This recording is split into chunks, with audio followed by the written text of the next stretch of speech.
What is the opposite of detachment? It is obsession. And when you are obsessing over something, what are you actually signaling to the universe, to God? If we are obsessing over something, it means we are chasing it. You might be physically chasing that thing. For example, maybe it is a person. You're messaging them every day. Maybe it's a job. You're obsessing over whether or not you're getting this job. You're feeling lack. If I don't get this job, everything's over. If I don't get this person, everything's over. So you're physically chasing, and you're also energetically chasing. What is happening? Nothing is going to run away from you because you're not detached. You're obsessing. When you're obsessing, you're signaling to the universe, to God, that you do not trust them. You do not trust the bigger plan, and you do not trust that whatever is meant for you is going to come for you. Because guess what? If you have a desire, you're meant to have it in this life. You came to earth knowing that you were meant to have this thing. All you need to do is be allowing for it to come into your life and be open to receiving it. You're chasing, you're chasing, you're chasing, you're not trusting. You're signaling lack to the universe. I don't trust you. There's not enough to go around. If I don't get this job, it's over. If I don't get that girl or guy, it's over. There's no one else in the world for me. It's lack. You're coming from a state of desperation. You're vibrating at a low frequency. Nothing will be attracted to you.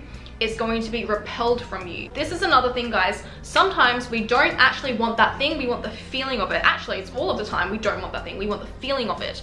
We don't want money, we want the feeling of freedom. We want the feeling of security. We don't want love with that particular person. We don't want attention from that particular person. We want the feeling of love from them. If you're obsessively thinking about someone, you're literally bombarding them with energy, and it can get to the point where their vessel is not even going to receive any more energy from you because you've sent too much already. It's become used to this presence always being here. So now it's gone, it's being pulled away. Oh, I noticed a shift, like something in me feels different. What is different? Detachment. Pull back your energy. Have you ever, I know this has happened to you, have you ever gotten over an ex or a crush or a situationship, and the moment you got over them, they came back to you? I remember my first boyfriend. The day I got over him, he messaged me. He was at my door the day I got over him. But here's the key. You also have to live in certainty. This is a key term in Kabbalah as well. If you know that your desires are meant for you, you need to live in certainty. Certainty that it will come. I lived in certainty that I would become a YouTuber. I lived in certainty that I would have this life and the life I want in the future. I lived in certainty that that will happen no matter what. No matter what my current day circumstance looks like, no matter what I'm going through, I live in certainty that it will happen, and that means it's inevitably going to happen. In all of the detachment videos, people always say, what is the key to detachment? It's to love yourself, like blah, blah, blah. Like we know, okay.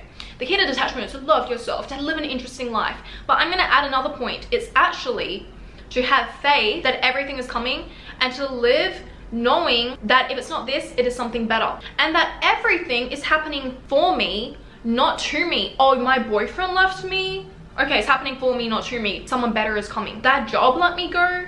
Oh, it's because I'm meant to be in a better job that's higher paying. Something better is always coming, and this does require a mindset shift. If we live with obsession over everything, it needs to go this way. If it's not this, I'm gonna die, everything's gonna go to hell. It will go that way because you're not trusting, you're living in lack. You need to have discipline with your emotions as well. And your only job is to remove doubt and live in the state of abundance and trust, knowing that everything is going to come to you. You know, things don't need to be torturous. Did you know that the highest path for you will not be painful actually? And the painful path you're going through, it's usually just a karmic link, or it's something that you need to overcome in this life. So if we talk spiritually, it is a tikkun. Tikkuns are constantly going to show up in your life, and you need to overcome them. Otherwise it's going to repeat. It's going to go to your children, it's going to repeat in your next life. And if we want to talk about this in science terms, it's actually your subconscious limitations and whatever is in your subconscious mind coming forth into reality. And it's being pushed out and it's being tested. That's why whenever you've been manifesting really hard and you feel like reality is about to shift, and you're like, oh my God, my big break is coming, this thing is coming, and then the opposite happens.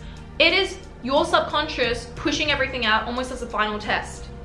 And you need to overcome it and stay certain. You need to choose a different direction. You need to choose a different direction and reaction. Instead of going the usual route, okay, every time I manifest, this opposite thing happens. Oh my God, I'm spiraling, help, universe. God, why are you doing this to me? Like, help. You spiraled.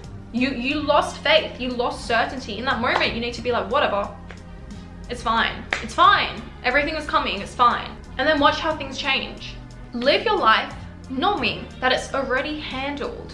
Your only job on earth is literally to have a good time and to overcome whatever the challenges come your way, guys. That's it. You don't need to figure out the why and the how. Whatever your desire is, you're meant to have it. Evil eye can actually only affect us if we think it can affect us. If we think that thing can be taken from us. For example, maybe you don't want to share your wealth, you don't want to donate, you don't want to post about it online because you're worried about evil eye, and it's because you think that thing is not actually a part of you. That thing can be taken from you any moment, and that's when evil eye affects you. If it is now innately a part of you and your frequency, it can't be taken from you. So whatever you're worrying about, whoever you're focusing on, he's not texted me, who cares? Who cares? If you didn't get that job, whatever. If you lost that guy, that girl, whatever. I know it's painful, you're gonna get over it. You're gonna get over it. Trust me, there were some people who are like, I'm never gonna recover. And then you recover every time. And I wanna finally touch on what happens if I'm obsessing over something, but I'm also in the state of certainty and knowing. That is the best place to be. For example, because you're actually probably moving towards that goal energetically as well. You're not just sitting and doing nothing, or you're not coming from a place of fear. You're coming from a place where you can manifest all this energy and conspire all this energy within you and the world, that you can move things to make it happen. And you know, I love this quote from The Alchemist, which is a great book you should read. When you have a desire, the whole world is going to conspire for you to have it. That's the type of obsession you should have. The type of obsession which is moving you towards your goal. It is not obsessing from a place of fear. It is obsessing from a place of movement and certainty that you will have this thing.